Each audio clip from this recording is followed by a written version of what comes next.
Всем привет, с вами Бигслов, и сегодня я вас научу устанавливать GTA Network для GTA 5.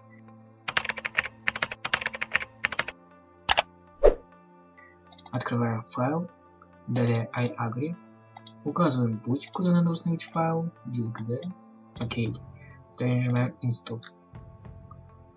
После установки нажимаем Close, у нас появляется ярлык на рабочем столе, по нему нажимаем правой кнопкой мыши «Запустить от имени администратора». Вот у нас обновление, нажимаем «Да». Появляется такое окошко непонятное. Не волнуйтесь, ребят, это обычная установка обновления. Просто ждем, пока оно загрузится. Ждем. Так, оно уже почти установилось.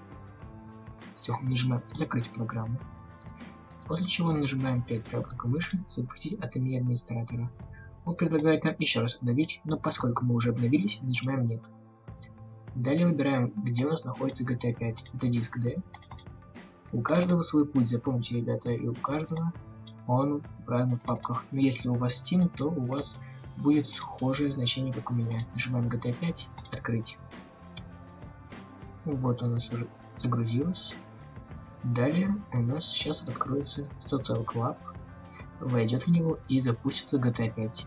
Я это моем перемотаю, чтобы вам не было скучно, и мы вернемся, когда уже у нас загрузится GTA 5.